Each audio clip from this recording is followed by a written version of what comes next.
అది చూడండి, ఇది స్టెరైల్ నీడిల్స్. మనకి ఇలాంటి నీడిల్సే మనం వాడతాము. స్టెరైల్ మనం వాడము, ఒక్కసారి యూజ్ చేసినాక సింగిల్ యూజ్ స్టెరైల్ ఇది.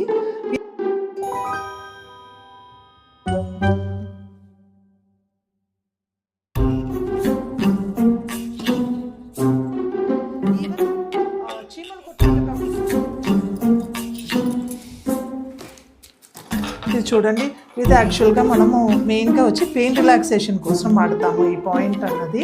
కానీ పెయిన్ రిలాక్సేషన్ అనేది టెంపరీగా జరుగుతాయి. మన రూట్ కాస్తో పాటు చేసినప్పుడు పర్మనెంట్ క్యూర్ అనేది మనకి జరుగుతాయి. సో ఇలాంటి పాయింట్స్ పెట్టుకున్నప్పుడు ఈ పాయింట్లోంచి మనకి ఎండోక్రిన్ అన్న ఒక ఎంజైమ్ని స్టిమ్యులేట్ చేసే కెపాసిటీ ఇక్కడ ఉన్న పాయింట్కి ఉంటుంది. ఇది ఎలక్ట్రోమాగ్నెటిక్ ఎనర్జీని ఈ పాయింట్కి తగ్గినట్టుగా లాగేస్తున్నప్పుడు ఆటోమేటిక్గా మనకి ఎండోక్రిన్ అన్నది సెక్రెట్ అవుతుంది. సో పెయిన్ రిలాక్సేషన్ అన్నది మనకి అప్పుడు తెలుస్తాయి.